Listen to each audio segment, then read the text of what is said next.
음악이 영화를 만났을 때 진행의 JR입니다. 영국의 정치 체제는 세 가지 특별함이 있는데요. 첫째는 왕실이 존재한다는 것인데 9세기부터 군주국으로 크롬웰 시대를 제외하고는 왕정이 중단된 적이 없이 현재 입헌 군주제와 의회 민주주의를 함께 채택하고 있어 국왕이 존재하지만 권력은 거의 무의미해 명예직으로 권리 정도만 갖고 있습니다.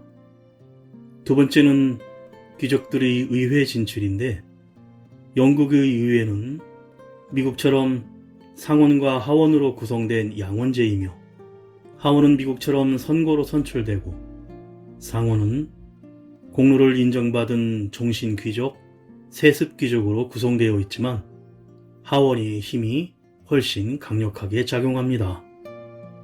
세 번째는 불문 헌법을 채택하는 대표적인 국가인데 문서화된 성문법 없이 관습법과 같은 불문율에 따라 처리하며 이는 전통과 역사를 중시하는 영국의 특징적인 체제입니다. 또한 영국 왕실의 엘리자베스 2세 여왕은 필립공과 결혼한 후 현재까지 69년간 재임하고 있는데 필립공은 그리스와 덴마크의 왕자였으나 여왕이 14살 때 해군 사관학교를 시찰하다가 당시 생도였던 필립공과 사랑에 빠졌고 그리스 왕자 지위를 놓고 영국에 귀화했습니다. 첫째 아들이 왕위 계승 서열 1위인 찰스 왕세자인데 현재 73세이고 69년째 왕세자로 대기 중이며 다이애나 비의 남편으로 둘 사이엔 왕위 계승 서열 2위인 윌리엄 왕자와 6위 해리 왕자가 있고 특히 해리 왕자는 미국 배우인 메건 마클과 결혼해 왕자 지위를 버리고 독립해 살고 있는 상태인데 아마 엄마인 다이애나의 영향으로 사랑하는 아내를 왕실에서 자유롭게 해주려고 내린 결정으로 생각됩니다.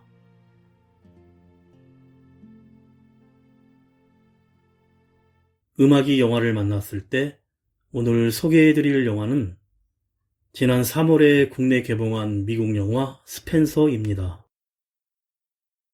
1991년 영국 왕실 가족이 샌드링엄 별장에 모여 보내는 크리스마스 연휴 3일간의 다이애나 왕세자비의 이야기가 시작되는데 본명인 스펜서는 직접 운전을 하다가 뒤늦게 별장에 도착하고 모두가 그녀의 지각을 탐탁치 않게 생각하는데 그 순간부터 통제가 시작됩니다. 다이애나는 3일 동안 숨막히는 분위기인 왕실의 심리적, 육체적인 갈등 속에 결국 중대한 결정을 내리게 됩니다. 먼저 가수 폴킴이 부르는 안녕 듣고 영화 이야기 시작합니다.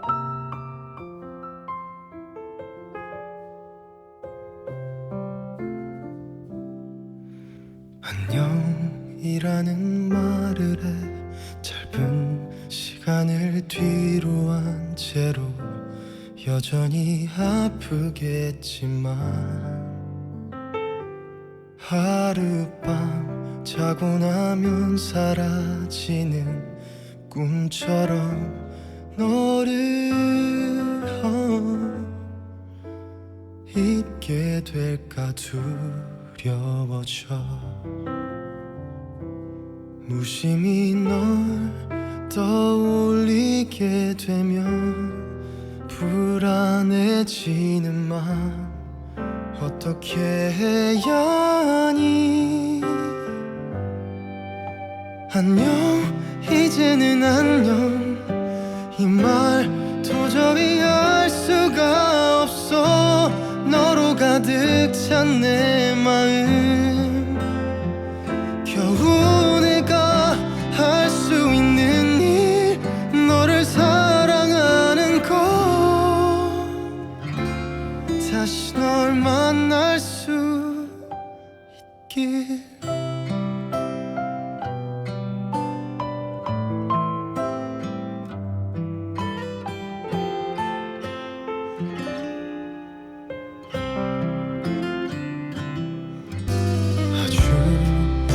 예전부터 정해진 연일지도 너밖에 모를 내가 되었던 그때가 두려워져 널 안고 있으면 자꾸 욕심이 나 어쩔 수 없는 걸 안녕 이제는 안녕 이 말 도저히 할 수가 없어 너로 가득 찬 내 마음 겨우 내가 할 수 있는 일 너를 사랑하는 거 다시 널 만날 수 있길 굳게 닫힌 저 문이 열리면 그때는 널 다시 볼 수 있을까 잠시 스치듯 만나 운명처럼 날 꽃 피우게 매일 널 꿈꾸겠지만 가득 채울 그리움만큼 바라는 건 단 하나 계속 내 곁에 있어줘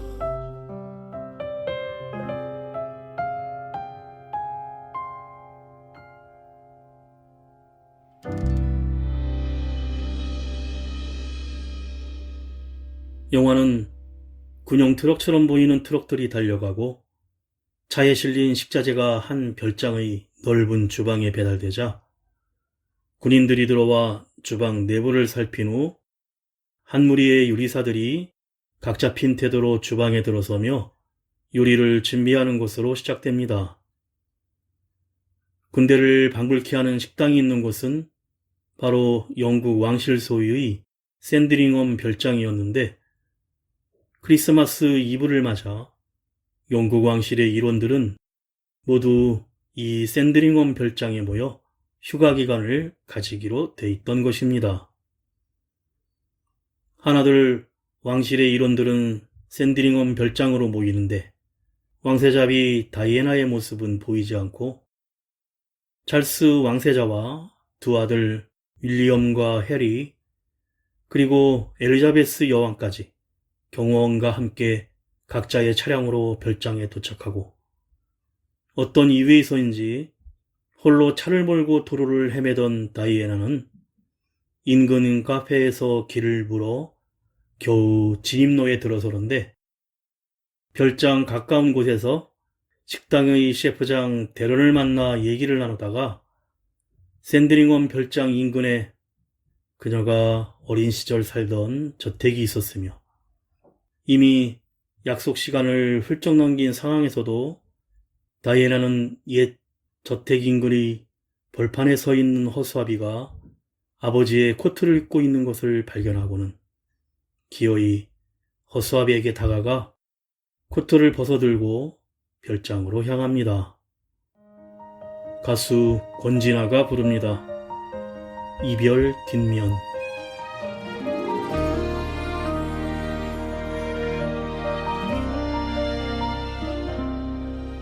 좁은 골목길은 또 하염없이 멀어져 마주 앉은 탁자 반대편마저도 뻗어봐도 맞닿을 수가 없어서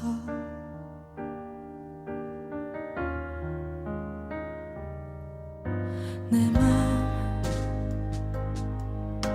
언제부턴가 긴 그늘을 드리워 우리는 서로가 괜찮다 하는데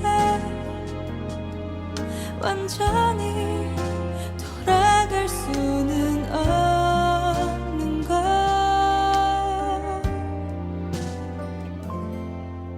감았다 떠보니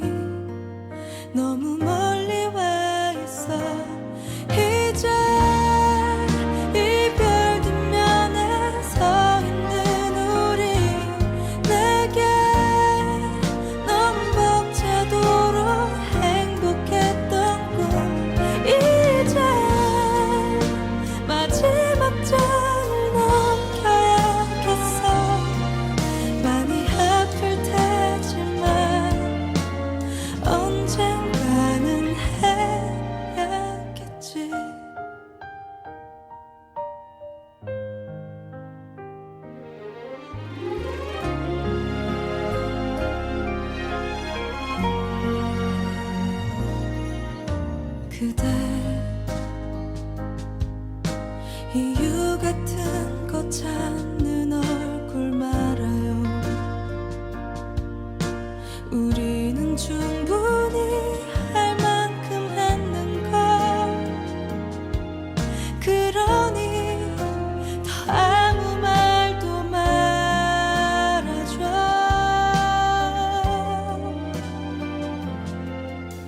그저 날 보면서 예전처럼 웃어줘. 이제 이별 뒷면에 서 있는 우리, 내게 넌 벅차도록 행복했던 꿈, 이제 마지막 장을 넘겨야겠어. 많이 아플 테지만 언젠가는 해야겠지. 후회하지 마요. 우리 같이 나눈 시간, 그 한순간도 의미 없는 날은 없었고, 또다시 가도 너일 테니까. 이제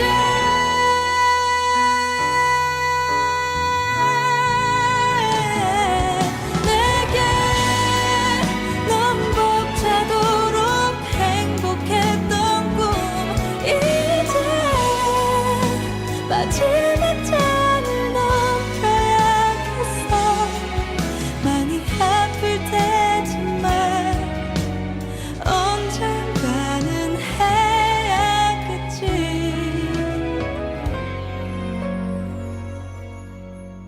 고마웠어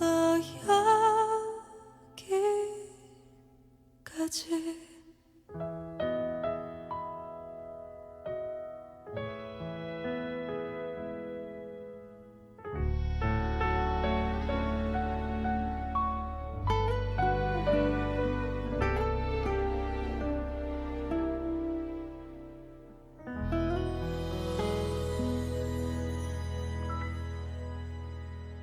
이미 왕제구이 모임에서 한참은 늦은 상황이었는데, 다이애나는 왕가의 전통에 따라 별장 관리인 그레고리 소령이 건물 안으로 들어가기 전 다이애나의 몸무게를 재야 한다고 합니다.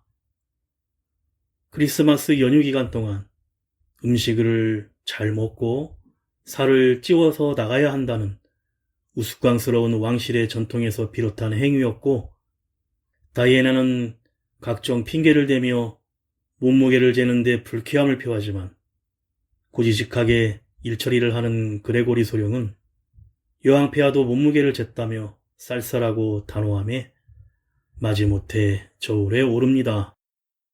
거기에다가 체중을 재는 체중계는 디지털이 아니라 줄을 올려 몸무게를 재는 구식 저울 형태로 모멸감을 느낍니다. 별장 안은 싸늘한 공기가 맴돌고, 다이애나의 두 아들 윌리엄과 해리는 코트를 잔뜩 껴입고 뒤늦게 나타난 엄마를 맞는데, 다이애나는 난방을 하지도 않고 옷을 껴입는 방법을 택한 왕가의 전통에 대해 불만을 표출하며 왕실 식구들이 모여있는 응접실로 향하기 전 갑자기 화장실로 뛰어가 구토를 해버리고 맙니다. 가수 성시경이 부릅니다. 너의 모든 순간.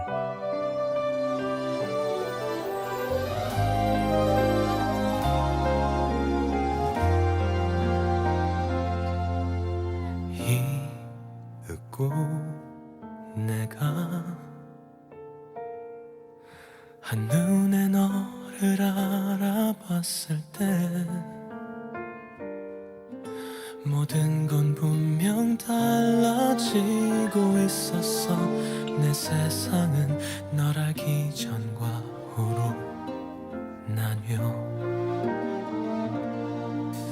네가 숨 쉬면 따스한 바람이 불어와, 네가 웃으면 눈부신 햇살이 비춰. 거기 있어줘. 없어서 그게 너라서 가끔 내 어깨에 가만히 기대 주어서 나는 있잖아 정말 빈틈없이 행복해 너를 따라서 시간은 흐르고 멈춰 눈끄러미 너를 들여다보고는 그것 말고는 아무것도 할 수 없어서 너의 모든 순간 그게 나였으면 좋겠다 생각만 해도 가슴이 차올라 나는 온통 너로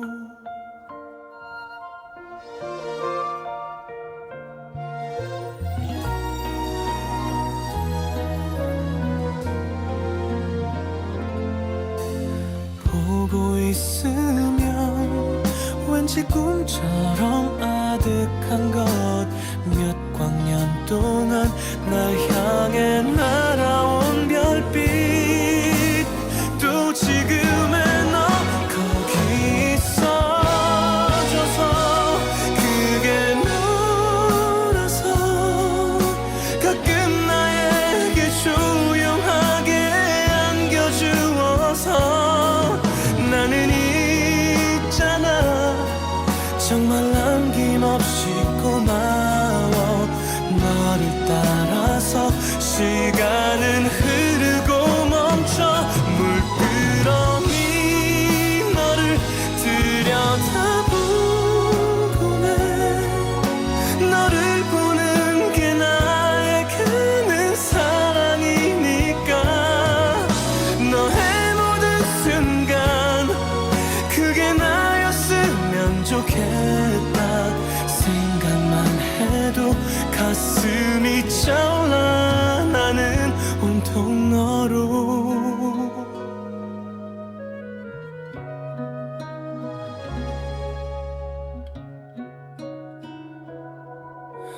네 모든 순간 나였으면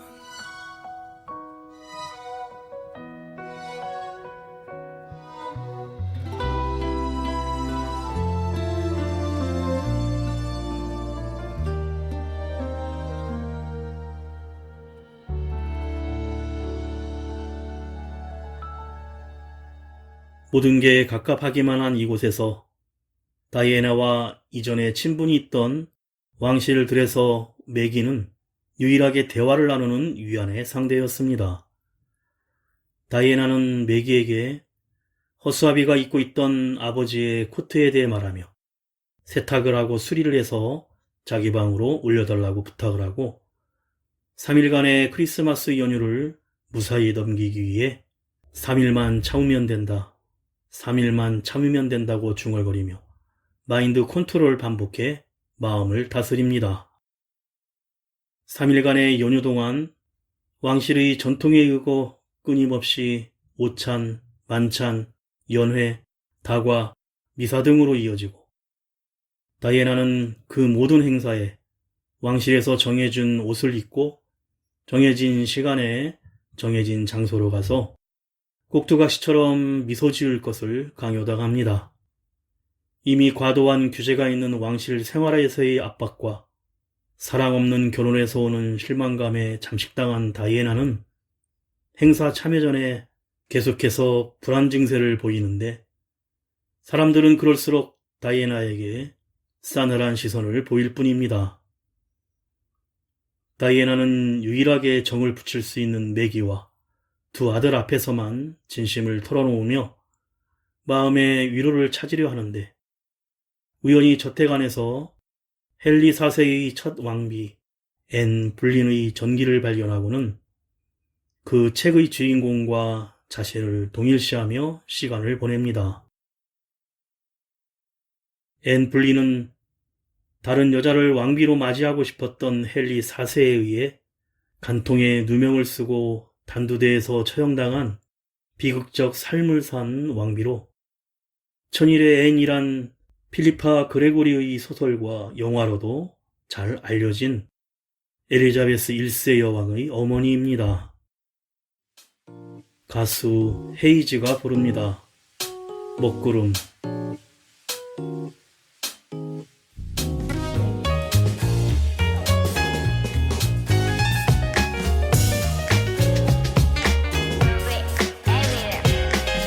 많이 가졌으면 해 yeah. 아님이라도 시원하게 퍼보죠 우리기만 해 all day yeah. 먹구름이 나를 따라서 떠다녀 친구의 전화도 또 모른 척하고 하루가 지나서야 답장해 기분은 좀 어때 물어볼 게 뻔해 억지 미소를 장착해 넌 원래 이리야만 하는지 슬픈 역할을 배정받은 듯이 나는 아무 짓도 안 했는데 나만 오면 왜 우울해질까 이 공간이 억지로 울어야 해 드라마 주인공처럼 친구들이 날 위로하고 비주함이 깔리네 yeah, yeah. 좀 보이고 있었는데 밝았던 내 맘은 어느새 yeah. 먹구름이 머리 위에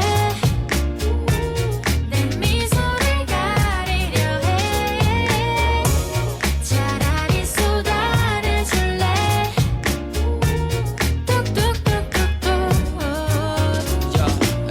Fresh air, fresh breeze 난 지금 잘 살고 있어 먹구름 가득한 하늘이 맑아질 때쯤 주위가 내 신경을 써 I'm cool, I'm you 이제 혼자 지내는 게 더 편해졌어 친구들 만나면 불편해 괜찮아 시덥지 않은 얘기들만 해서 Now I'm fine, don't ask about her 그거 말고 다른 얘기 많잖아 왜 내 빈잔만 계속 기다려 몇 번 말해야지 알아들어 나 진짜 괜찮아 My God 전에 이제 한숨 쉬기가 좀 편해 이제 감정을 다 써버려서 무덤덤해 날 그만 걱정해줘 먹구름이 머리 위에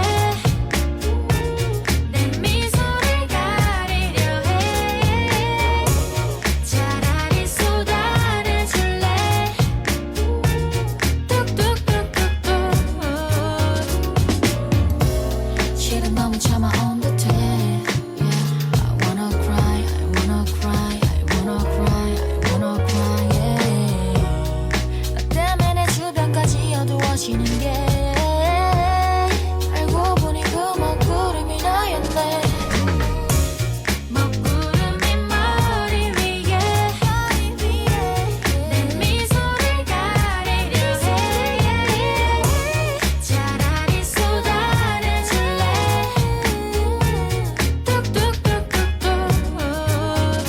뚝뚝뚝뚝뚝 다이애나의 남편이자 영국 왕실의 적통 후계자 찰스에게는 내연녀가 있었고, 다이애나는 찰스가 내연녀와 자신에게 동시에 선물해준 진주 목걸이를 하고 저녁 만찬에 참여할 것을 강요받습니다. 이번에도 누구보다 늦게 연회장에 도착한 다이애나는 처박아 두었다 목에 걸고 온 진주 목걸이가 자신을 짓누르는 경험을 하고 답답해하던 그녀는 모두가 보는 앞에서 차고 있던 진주 목걸이를 목에서 뜯어버리고 진주알들이 빠뜨려진 스프를 아무렇지 않게 떠먹는 환상을 하게 됩니다. 그리고 곧바로 다이애나는 억지로 먹은 모든 음식을 또 화장실에서 다 뱉어내버리는데 얼마 후 모두가 잠든 새벽에 주방에 들어가 남은 음식으로 몰래 허기를 달래는 순간 그런 그녀를 지켜보던 그레고리 소령은 자신은 검은 감시단에서 근무했었고 파파라치로부터 그녀와 왕실을 보호하기 위해서 자신들이 늘 그녀를 감시하고 있다는 말로 다이애나의 숨통을 다시 조입니다. 오늘 커튼을 열고 옷을 갈아입었다면서 강력한 렌즈처럼 감시한다고 주지시키자 다이애나는 자신을 현미경으로 샬레 위의 곤충처럼 내 날개와 다리를 하나씩 찢어내며 반응을 기록하는 것이라고 항변합니다. 답답했던 다이애나는 코트를 뒤집어 쓰고 별장 근처에 지금은 아무도 살지 않아 통제구역이 된 자신이 어린 시절을 보내던 아버지의 저택으로 발걸음을 옮기지만 지키고 있던 경찰들의 제지를 받고 결국 들어가지 못하고 되돌아갑니다. 다음날 모든 왕실의 남성들은 전통에 의거하여 꽁 사냥을 준비하고 다이애나는 찰스에게 두 아들이 사냥을 하고 싶지 않는다며 사냥에서 빼달라고 부탁하는데 찰스는 왕실의 일원들은 국민과 국가를 위해 하고 싶지 않은 일도 해야 하는 법이라며 당신도 그걸 알고 있는 줄 알았다는 싸늘한 말로 다이애나의 부탁을 거절합니다. 다이애나는 찰스의 불륜과 위선자적인 태도에 비난을 하며 어떤 이유에선지 갑자기 사라진 첫날에는 같이 있었던 매기를 돌려달라고 소리치지만 찰스는 매기가 커튼을 열어놓았었고 파파라치를 피해 행동고지를 조심하라는 경고의 말과 당신이 미쳐간다는 말도 들린다는 직설을 날리며 그대로 나가버립니다. 가수 김필이 부릅니다. 어느 날 우리. 벌써 오래 까맣게 잊혀진 채 살아 낡은 소매와 지친 어깨로 매일 반복된 곳에 다신 모를 뜨겁게 사랑한 기억들로 가끔 웃게 해준 희미해진 너 그리워. 어느 날 우리 한 번쯤 우연히 만나요. 눈이 부시게 이별했던 그날처럼 어느새 서로가 몰라본데도 낯선 발길로 지나쳐도 그냥 그렇게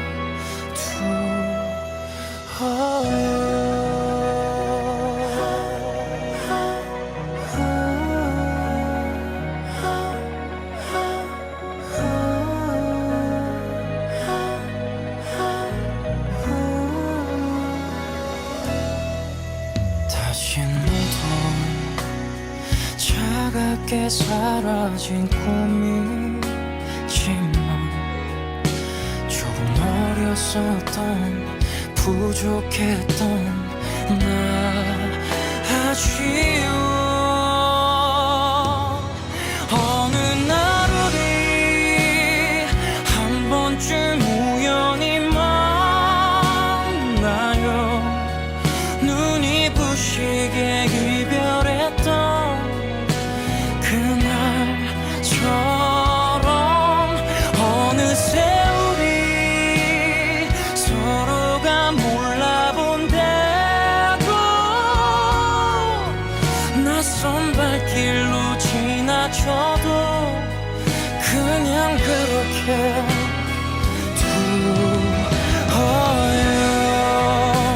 늘 가슴에 남아있던 꿈을 이렇게 보낼 수는 없으니까 돌아선 나에게 다시 한번 내 이름 불러. 어느 날 우리 또 다른 시간에 만나면 눈이 부시게 살아왔다. 꼭 할 수 있길 어쩌면 내가 하얗게 그댈 잊어도 다시 느리게 시작해요. 그때의 모습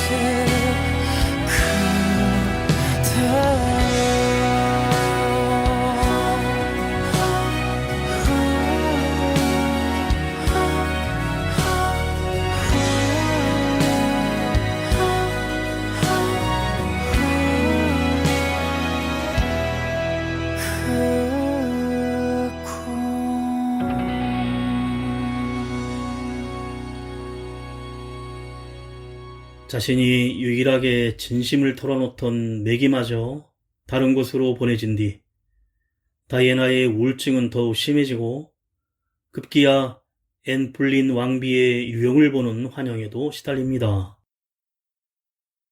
다이애나는 자신의 의상 준비를 돕는 왕실에서 보내준 직원을 내보내고 준비된 의상 대신 다른 빨간색 의상을 입고 크리스마스 미사에 참여하는데 이런 소심한 방법으로 자신만의 반항을 표현합니다. 하지만 미사 장소에서 남편 찰스의 내연녀를 보게 되고 자신을 향해 카메라를 들이대는 수많은 기자들과 파파라치들의 행동에 또 한 번 압박을 느낍니다.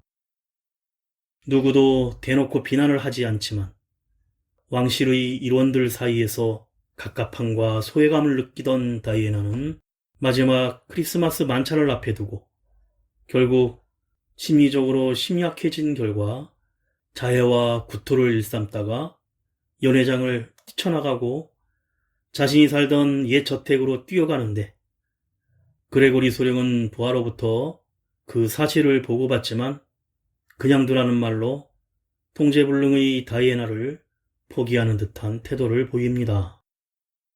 다이애나는 옛 저택의 철망을 뚫고 돌아가 2층 자기의 침실에서 과거 자신이 어린 시절에 아이들과 자유롭게 같이 뛰어놀기도 하며 행복하게 지내던 모습들을 떠올리다가 그만 반쯤 썩어서 부실해진 저택의 계단에서 스스로 굴러 떨어지려는 순간 앤 블린이 환영에 나타나 그녀를 부르며 제지하면서 내가 처한 현실에서 도망치라는 조언을 합니다.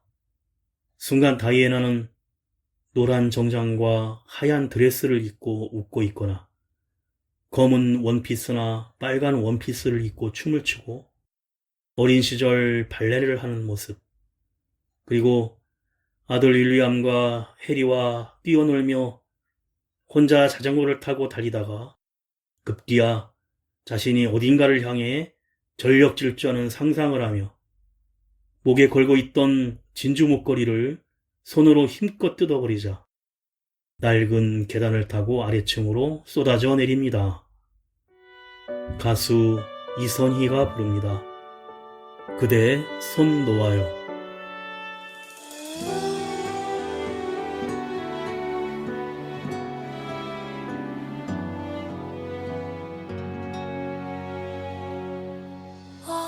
어지러이 물든 그대란 세상 속 달이 저문 밤 하늘 같죠.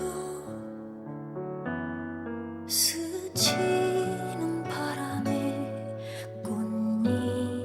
꽃잎들조차 하나 둘씩 흩날리네요. 사랑 그 흔한 맘으로 참아왔던 외로움의 시간들 고이 안아주던 그대 품속에서 터져오는 눈물을 꾹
다음날 다이애나는 왕실의 명령으로 다시 돌아온 매기와 재회하며 짧지만 그녀와 해변가를 거닐고 아이처럼 웃고 이야기하며 기분이 좋아집니다. 그날 모든 왕실의 남성들은 전통대로 꿩사냥을 나가 있었고 다이애나의 두 아들도 사냥에 합류해야만 했는데 다이애나는 매기와 함께 저택으로 돌아오는 길에 허수아비가 입고 있던 아버지의 낡은 코트를 걸치고 왕실의 일원들이 꿩사냥을 하고 있는 숲속으로 찾아갑니다. 다이애나는 총을 쏘며 꿩사냥이 한창인 곳에서 두 팔을 벌리고 나타나 사냥을 제지하고 두 아들을 자신에게 보내지 않으면 이곳에서 꼼짝도 않겠다고 외치자 모든 왕실의 식구들은 얼어붙은 채 그런 그녀를 바라보고 찰스는 그런 그녀를 뚫어지게 쳐다보다가 두 아들을 그녀에게 보냅니다. 다이애나는 두 아들의 손을 이끌고 달려가 자신의 차를 몰고 신나는 팝 음악을 크게 틀고는 저택을 떠나는데 어디로 가냐는 해리의 물음에 홈이라는 대답을 한 뒤 세 사람은 신나게 All I Need Is a Miracle이란 노래를 따라 부르며 길을 떠나자 그 모습에 셰프장 데런이 손을 흔들어 환송하고 매기가 전하를 살아가는 사람은 저뿐만이 아닙니다라는 편지를 전달하고 창문에서 바라보며 미소를 짓습니다. 도로를 달려 시내의 KFC에 도착해 치킨과 포테이토를 주문하는데 이름을 묻는 직원에게 무언가 결심한 듯한 다이애나는 스펜서라고 대답하고 아들들이 치킨을 맛있게 먹는 중에 템즈강을 바라보는 다이애나는 왕실에서 벗어난 자유와 불확실한 미래에 대한 의미심장한 감성에 젖고 불안한 표정의 얼굴이 클로즈업 되는데 몇 년 후에 일어날 일에 대해 이미 알고 있는 관객들의 가슴을 울리며 영화가 끝이 납니다.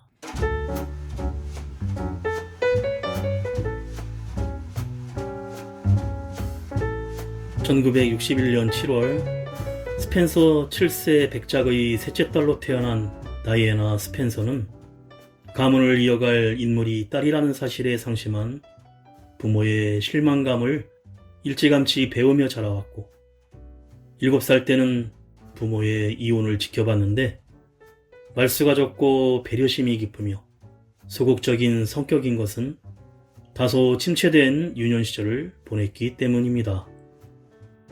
다이애나는 허수아비가 걸치고 있는 코트가 아버지의 옷임을 알아채고 궁정들에서 매기에게 수선을 요청하는데 성탄 미사에 입은 붉은 재킷이나 다홍색으로 설정한 것은 옷의 탈착에 유독 민감한 탈피와 변신의 의미이기도 한 다이애나는 자기 몸에 맞게 수선한 아버지의 코트를 입고는 왕가에 대적하기 위해 사냥터를 찾아갑니다. 사회적으로 중요한 남성과 결혼한 여성이 남편과 연결되지 않은 채로 스스로 자기 정체성을 확고히 굳혀 남편을 딛고 일어서서 아버지의 유산도 자신의 것으로 새롭게 소화한 다이애나 스펜서의 자기 구출에 서사하라고 했는데 찰스 왕세자가 내연녀 카밀러 파커 볼스에게 선물한 것과 똑같은 진주 목걸이를 뜯어버리고 새롭게 수선한 스펜서 가문의 코트를 걸친 다이애나는 직접 운전대를 잡고 도시로 되돌아갑니다. 5년이 흐른 1996년 실제 다이애나는 찰스 왕세자와 이혼했고 그 후 1년간 할리우드의 영화 제작자인 도디 알파예드와 자유를 만끽하던 다이애나 스펜서는 1997년 8월 30일 프랑스 파리에서 알파예드와 호텔의 저녁 식사를 마치고 귀가하던 길에 파파라치들을 피하기 위해 과속하던 차가 지하차도의 기둥을 들이받는 사고가 났는데 부서진 차의 뒷문에 쓰러져 있던 다이애나 스펜서를 향해 생전에 그랬던 것처럼 무심하고 잔인한 그들의 카메라 플래시가 계속 쏟아졌다고 합니다. 음악이 영화를 만났을 때 오늘 소개해드린 미국 영화 스펜서였는데요. 영국의 영원한 왕세자비로 기억될 다이애나 스펜서에 대한 전기 영화로 기존의 다큐멘터리, 영화, 드라마들이 그녀의 화려함에 주목했다면 그녀의 가장 어두웠던 시기, 불행했던 결혼 기간 중 3위를 다루고 있습니다. 주인공 배우 크리스틴 스튜어트는 미국 배우지만 다이애나를 연기하기 위해 영국식 악센트를 배웠고 전 세계 27개 영화제에서 여우주연상 후보로 오르는 등 작품 속 연기에 많은 찬사를 받고 있습니다. 감독 파블로 라라인은 제클린 케네디의 전기 영화를 만들어 주목을 받았는데 이 영화의 전체적인 분위기가 낭만적이면서 우울한 면모를 보이고 있어 대중성이 있다고 하기는 어렵지만 비평가들 사이에 좋은 평판을 받고 있습니다. 마지막으로 남성 음악 그룹 MC 더 맥스의 잠시만 안녕 들으며 인사드립니다. 지금까지 JR이었습니다. 오늘도 인생을 영화처럼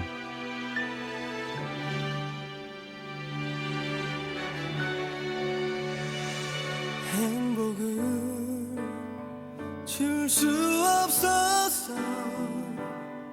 그런데 사랑을 했어. 네 곁에 감히 머무른 내 욕심을 용서주마. 방황이 많이 남았어. 그 끝은 나도 모르는 걸.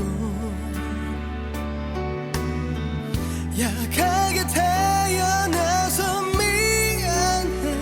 그래서 널 보내려고 해.